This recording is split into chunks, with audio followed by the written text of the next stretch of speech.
আসসালামু আলাইকুম। বাংলাদেশে এমপিওভুক্ত শিক্ষকদের কিন্তু এখন পর্যন্ত অনেকগুলো আন্দোলন হয়েছে, কিন্তু এই আন্দোলনগুলো আসলে কী কারণে সফলতার মুখ দেখে না।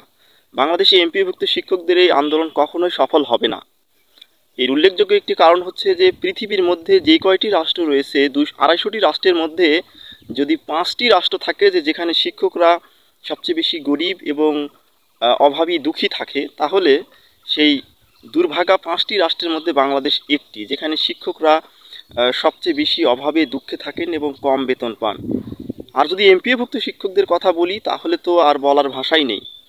তো এমপিওভুক্ত শিক্ষকরা আসলে বেশিরভাগই দুঃখী এবং অভাবী, কারণ খুবই সামান্য বেতন এবং এই একমাত্র বেতনের উপর নির্ভর করেই তাদের জীবন চলে। তো সেই ক্ষেত্রে এমপিওভুক্ত শিক্ষকরা কোনো আন্দোলনে আসলে যেতে চান না, কারণ তারা মনে করেন যে যেহেতু এইটার উপরে তাদের জীবন নির্ভর করে, কোনো কারণে যদি 1 মাস তাদের বেতন বন্ধ থাকে তাহলে কিন্তু তাদের দিন সংসার অচল হয়ে যাবে বা অচল অবস্থা শুরু হবে। এই ভয়ে তারা কিন্তু চাকরি বাঁচানোর ভয়ে তারা কোনো আন্দোলনে বা কোনো মুখ ফুটে কিছু বলা বা এই ধরনের কোনো কিছুতেই কিন্তু এমপিওভুক্ত শিক্ষকরা একদমই কম আগ্রহ দেখান। খুব কম আছেন যারা একটু সাহসী পদক্ষেপ নিয়ে থাকেন। তো বাংলাদেশে প্রায় 41,000-এর বেশি এমপিওভুক্ত শিক্ষা প্রতিষ্ঠানে প্রায় 5 লক্ষ শিক্ষক কর্মচারী রয়েছেন এবং তাদের অনেকগুলো দাবি দাওয়া রয়েছে যেগুলো খুবই বেশি যৌক্তিক এবং অবশ্যই পাওয়া দরকার। এর আগে আপনারা দেখেছেন যে সরকারি প্রাথমিক বিদ্যালয়ের শিক্ষকরা তারা আন্দোলন করেছিলেন এবং সেখানে কিন্তু বলা যায় সারা দিন শেষে সরকারের কেউ কিন্তু সাক্ষাতের জন্যও আসেনি। তো যেহেতু এমপিওভুক্ত শিক্ষকরা এবারও আন্দোলনের ডাক দিয়েছেন, এই 5 লক্ষ শিক্ষক কর্মচারীর মধ্যে মাত্র যদি 50,000ও উপস্থিত হয় কিংবা 20,000ও উপস্থিত হয়, তাহলেও কিন্তু আন্দোলনটা একটা দেখানোর মতো হয় এবং সেখানে ভালো মিডিয়া কভারেজ পাওয়া যেতে পারে। কিন্তু আমি এর আগে দেখেছি যে এমপিওভুক্ত শিক্ষকদের যে আন্দোলন, সেখানে কিন্তু ওই 100, 200, 300 তার বেশি কিন্তু লোক সমাগম হয় না। আসলে আমরা সবসময়ই বলি যে শান্তিপূর্ণ আন্দোলনের কথা আমরা কিন্তু বেশিরভাগ সময়েই বলে থাকি। তো বাংলাদেশ এমন একটা ভূমি যেখানে আপনি একটা আন্দোলনও দেখাতে পারবেন না যেটা শান্তিপূর্ণভাবে সমাধান হয়েছে।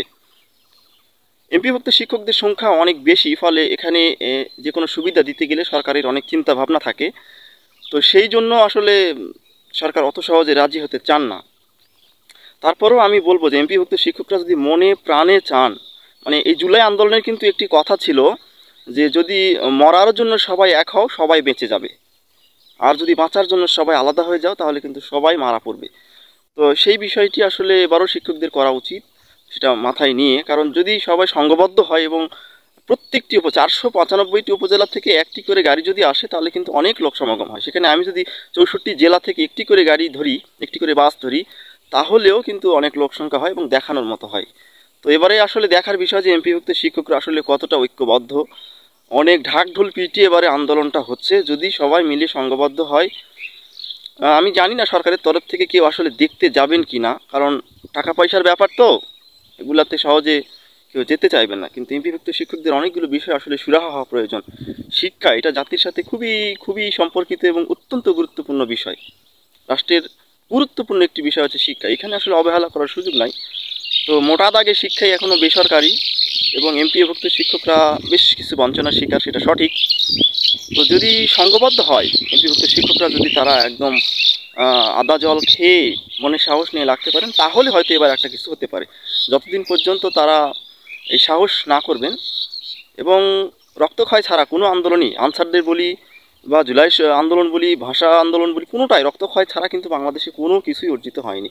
হয়তো এমপিওভুক্ত শিক্ষকদের ক্ষেত্রেও যদি এমনটা কিছু হয়, অবাক হওয়ার কিছু নেই। রক্তক্ষয় ছাড়া কোনো আন্দোলন এই দেশে আসলে, আমরা বলি যে শান্তিপূর্ণ আলোচনা, কিন্তু শান্তিপূর্ণ আলোচনায় টাকা পয়সার ব্যাপারে বা বড় কোনো দাবি দেওয়ার ব্যাপারে সুরাহা হয়নি, এবারও হয়তো হবে না। তো যাই হোক, দেখি কি হয় এবারের আন্দোলনে। সবাই অনেক ভালো থাকবেন, ধন্যবাদ।